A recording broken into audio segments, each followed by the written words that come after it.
Dr. Goyal, Dr. Ruan, thank you so much for joining me today. I'm really thrilled to sit down and have a conversation around malignant histiocytosis, which is one of the most rare histiocytic disorders. And I understand it's actually kind of a grouping of disorders as well. And you both were authors on a publication from the clinical perspective of malignant histiocytosis. So I'm thrilled to have an opportunity to talk to you more about this publication. I'd love to start by having you introduce yourselves. Dr. Goyal, would you mind sharing a little bit more about yourself? Hello, hi Diana, hi everyone.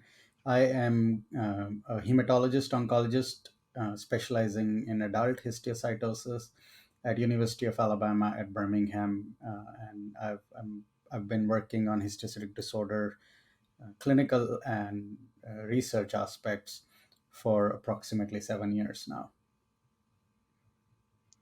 Great. And my name is Gordan Ron. I'm a hematology oncology fellow here at Mayo Clinic in Rochester. I'm in my last year of fellowship, and I've also had an interest in histiocytic disorders, been working in this space for 5 years now, working in close collaboration with Dr. Goyal and others.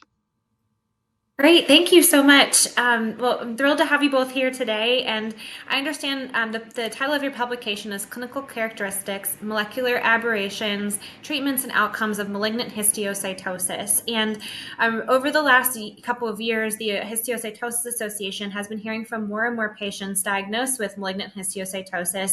And I know there's still a lot to learn. So I was just thrilled to see that this publication came out. So maybe we can start with just some background on malignant histiocytosis. And, Dr. Ruan, do you want to start for us and share a little bit of background on what is it? What is malignant histiocytosis? Sure, yeah. So malignant histiocytosis, it's a very rare, histiocytic neoplasm, and um, based on the work that we did, specifically, we kind of studied three subtypes, specifically histiocytic sarcoma, Langerhans cell sarcoma, and then interdigitating dendritic cell sarcoma. Historically, the data in this space has really been kind of driven by case series or registry based data. So there's not really been a large retrospective study where we're able to kind of pull enough patients to get some more um, data analysis or comparative analysis in place for this condition. So it's always been really tough for providers and for patients to be able to know sort of what outcomes will look like, what are the treatment plans, because historically nothing's really been standardized in this area, and it's really been just trying to see what's the best way to individualize the treatment care and approach for each patient. Yeah, I agree. And our group has been focused on histiocytic disorders for a while now. We started the histiocytosis working group when I was a fellow, along with Dr. Ruan at Mayo Clinic, and we did a lot of studies in other histiocytic disorders that are rare but much more common than malignant histiocytosis. But we often took care of these patients, and we realized how much of an unmet need there was posed by these disorders. And we did some studies a few years ago using national registries to just give you an idea of how rare this disease is. When we did a study using our SEER database, which captures 30% of all cancer diagnoses in the US, we were only able to find approximately 150 cases of histiocytic sarcoma nationally. So it's an ultra rare disease among rare diseases, especially challenging to take care of individuals with this disease and also to do research. So we had been working on this cohort for a while, wanting to make sure that we have the right type of diagnosis, the all the data is verified by multiple pathologists and so forth. So this publication, it was very rewarding to see this on in print because it was a fruit of very hard labor by our group, especially by Dr. Ruan. Thank you. And, it was wonderful to see it because I know that this type of publication is a great reference for providers who are treating someone that they've never treated MH before, malignant histiocytosis. I think you touched on this a little bit, but why is it so important to study this? Why is this publication so pivotal? Yes, because when we see patients in clinic, we did not have any patient level data, individual level data from the existing studies. The only things we had to rely on were very small case series, maybe 5 cases or less, or just single case reports. And there can be issues with using those case reports to guide clinical care, because those case reports may only highlight unique presentations. They may not they don't give you the data on a larger cohort of individuals, where you can figure out, hey, we use this treatment in this many individuals, how many does this work for, or what kind of organ involvement is associated with a higher risk disease that is going to be resistant to treatment. The other thing that has been missing, that we try to explore here, is what is the mutational data? What is the role of mutation testing? That's been a hot topic in other histiocytosis, but we haven't really dived a lot into that, especially as it pertains to clinical outcomes, whether what percent of individuals will have the mutations and may have different outcomes based on the mutations. And so there were many aspects that were missing, and this was our attempt to investigate those questions.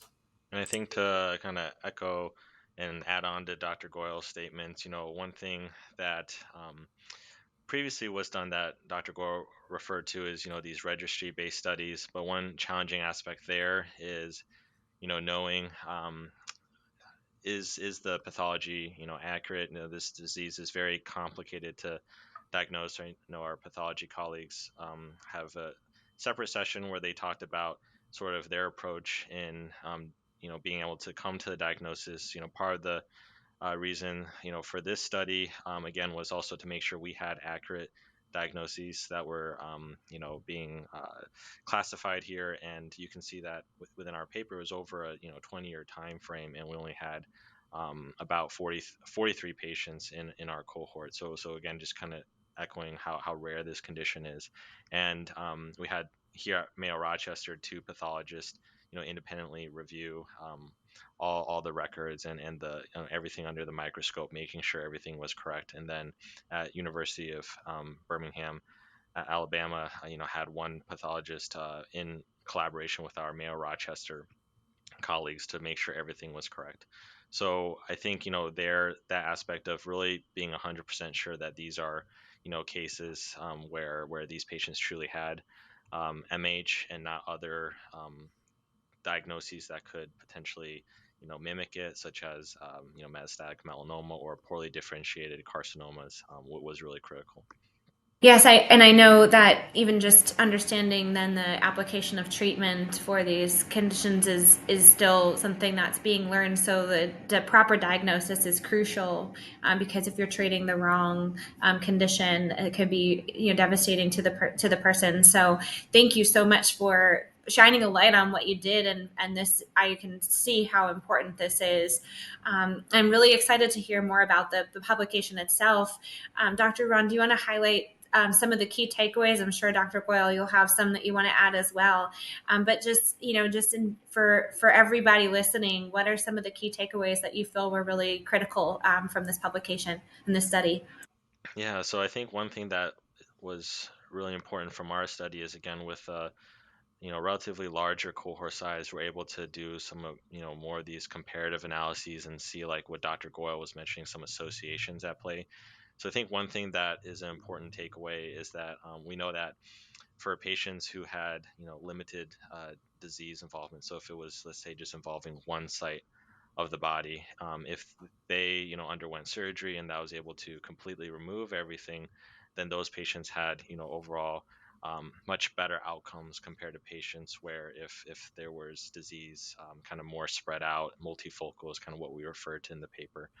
Historically, multifocal involvement is associated with poor outcomes, but within our paper, we were able to tease that out a little bit more. So we know that actually the higher risk patients are folks who have liver, bone marrow, spleen involvement, and that sort of mirrors what we see in the other histiocytic disorders as well. Like, for example, in Langerhans cell histiocytosis, patients with liver involvement, don't do as well compared to those who would not have the liver involvement.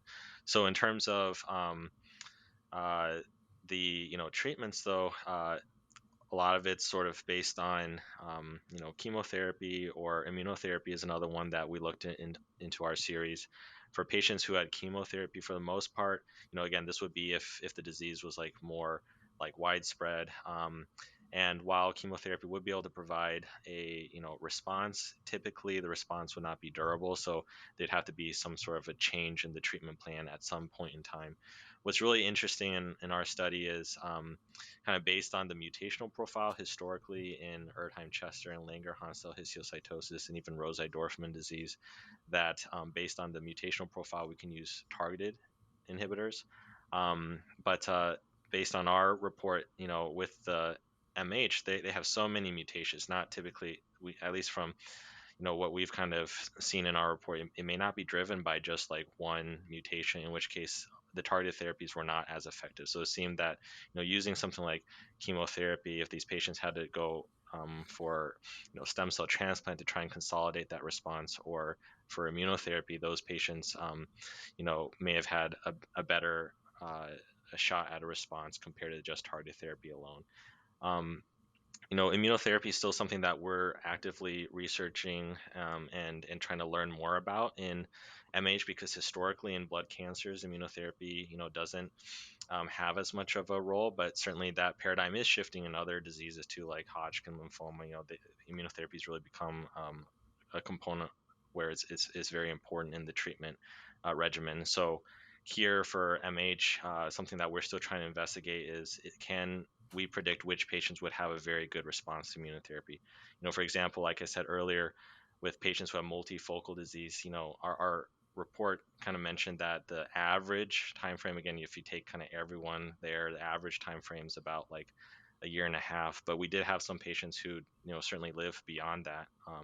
And there was one patient, which we also published a separate case report on, who had immunotherapy, had some radiation treatment, and has had a durable response for more than 2 years. So there's certainly, um, if patients are diagnosed with this condition, even though if it's more widespread, there's still, certainly hope and treatment options that are available. And even though, registry based data kind of report even worse outcomes than our report, I think what's important with our study is we have the granular data, we know the diagnosis is accurate, and we are really confident in the information that we're reporting out to our patient population and to the providers who are reading this paper. Yeah, I would like to add some just a few more things, and to just sort of level set again that malignant histiocytosis in our series, out of 43 cases, most common was histiocytic sarcoma. And although the term sarcoma is used for these entities, it is a misnomer, meaning it can be misleading, because typically sarcomas are not blood cancers, but this disease is originating from blood cells. So although we call it sarcomas, but they fall under the umbrella of malignant histiocytosis. So histiocytic sarcoma was the most common one with 26 cases. 9 were interdigitating dendritic cell sarcoma, and 8 were Langerhans cell sarcoma.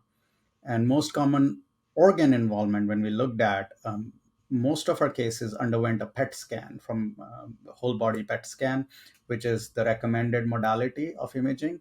And we found that half of the cases had lymph node involvement, and approximately 10 out of the 43 had single site disease, I think, and rest were multi-site disease. The other important thing to note about malignant histiocytosis, or MH, as we use the acronym sometimes, is that they can also occur as, they can be primary, meaning that's the only cancer that's affecting an individual, versus secondary, where the histiocytic tumor cell or the cancer cell is arising from another cancer.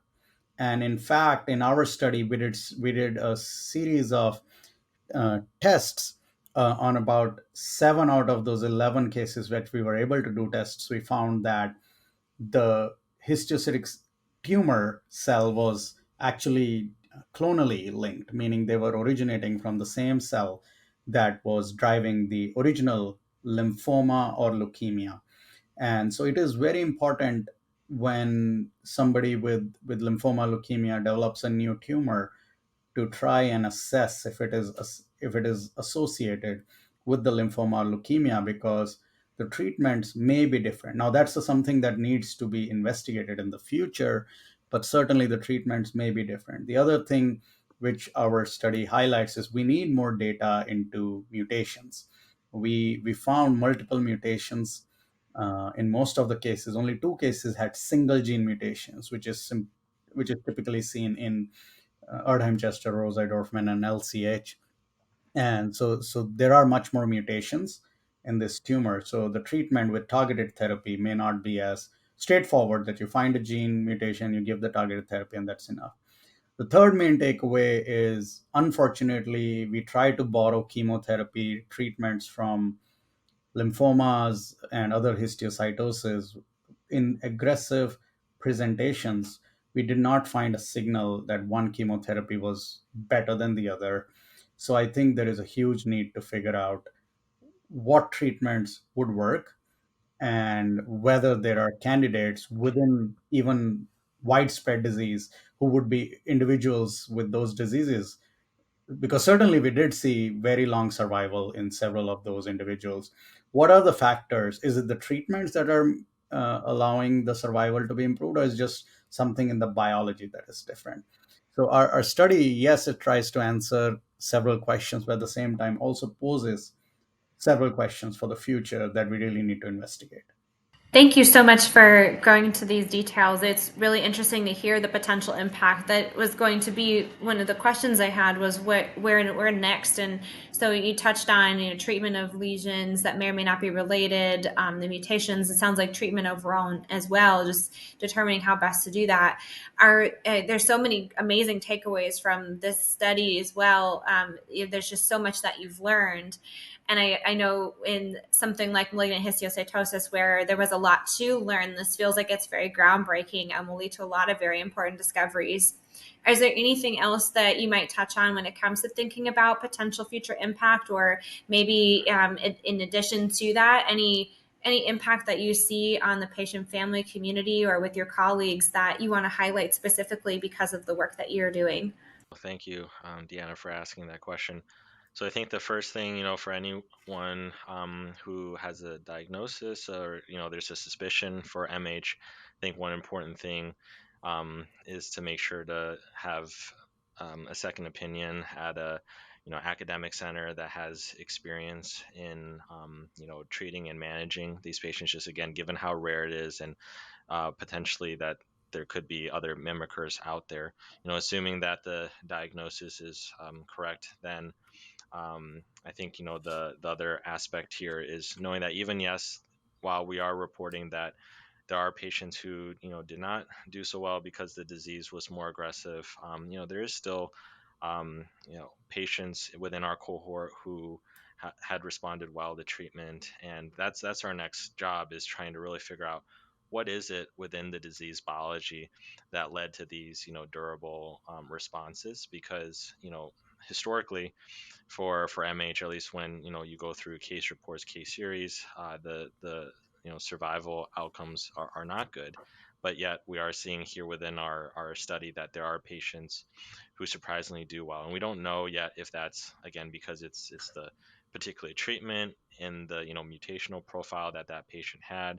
It's hard to sometimes study these things because of how rare the disease is, but certainly trying to um, collaborate with basic scientists, or doing more of the research there to try and see what are some of the signals that would allow for us to get a sense of, you will be a person who will respond well to this type of treatment.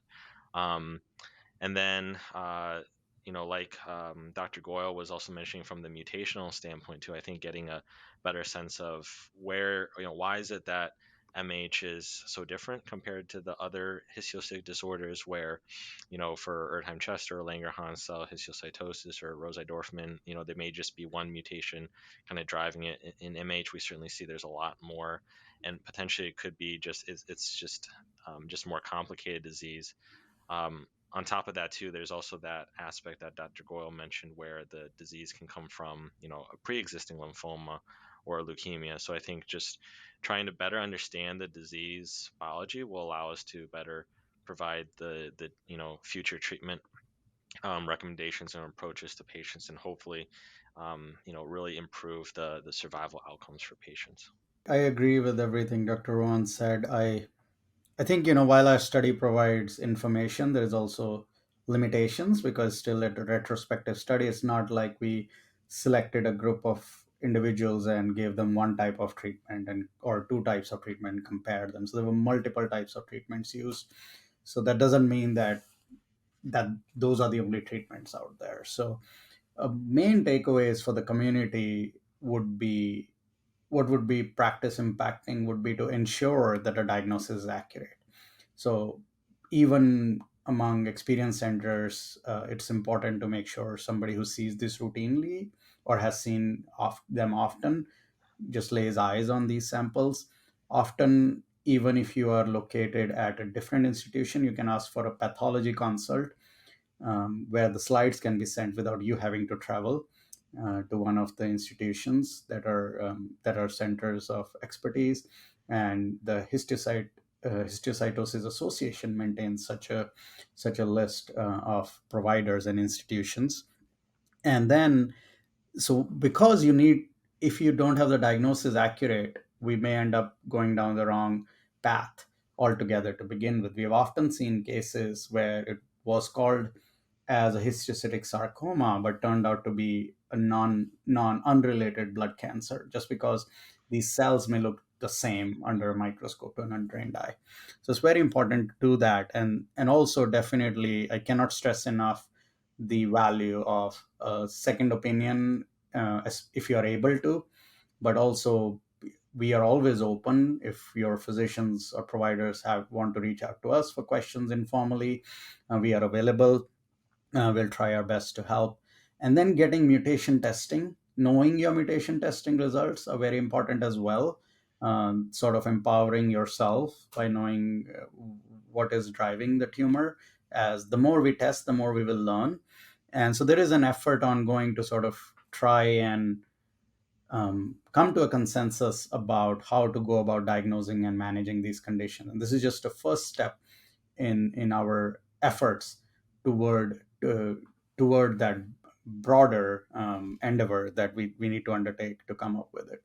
The other big takeaway is to make sure, since the stage of the disease is very strongly tied to the outcome, meaning you have a local one spot, you can do surgery if it is safe, you can do it and have prolonged survival, and the disease may never come back in several cases.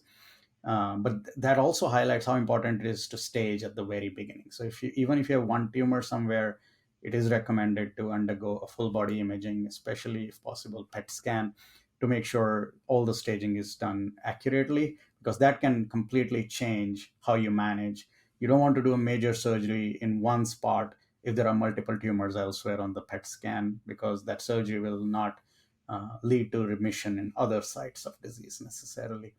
But yes, future directions, I completely agree with Dr. Ruan. On top of that this is just the beginning, and we have multiple other studies ongoing, and hopefully we'll continue to answer some of the questions.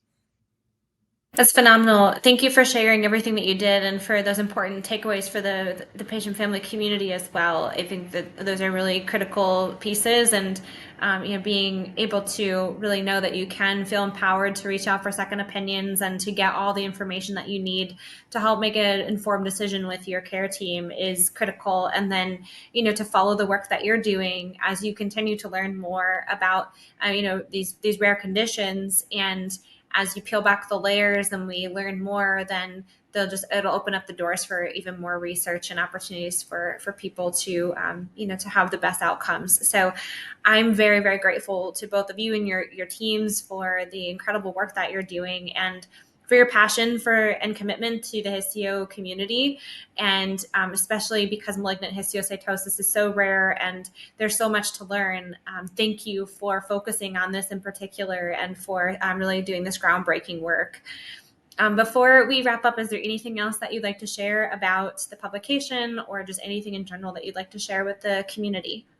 I would just say that the Histiocytosis Association also has several resources.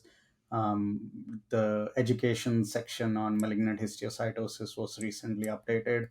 Um, I would encourage everybody to use that, to reach out to the association and join the association to follow updates. There are several times we are doing studies with the associate in partnership with the association, which you can definitely contribute to. I would highly encourage participation in studies and in the future as they come. If you are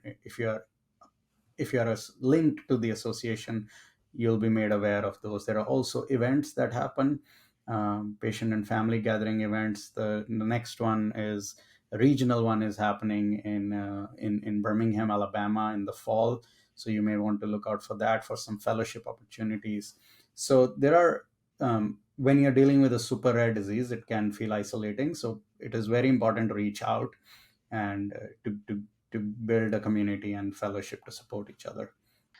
Just want to echo that, if you're listening to this, and just know that you're not alone, that there are other patients out there who are also fighting this condition, and to really strongly encourage reaching out to the Histiocytosis Association and being a part of these patient events to really to walk through this together, and to learn more about this condition, because it is rare, and we are learning more about it.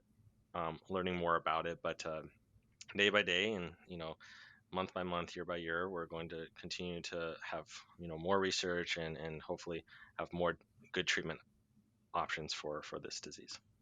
Thank you, Dr. Goyal and Dr. Ruan, so much. I really appreciate you. And I will just echo that to patients and families and providers, getting involved in research is a really meaningful way to help drive future impact. And thank you both so much for the work that you're doing. Look forward to keeping in touch with you as you continue to research this and other histiocytic disorders. So thank you for your time, and I hope you have a wonderful rest of your day.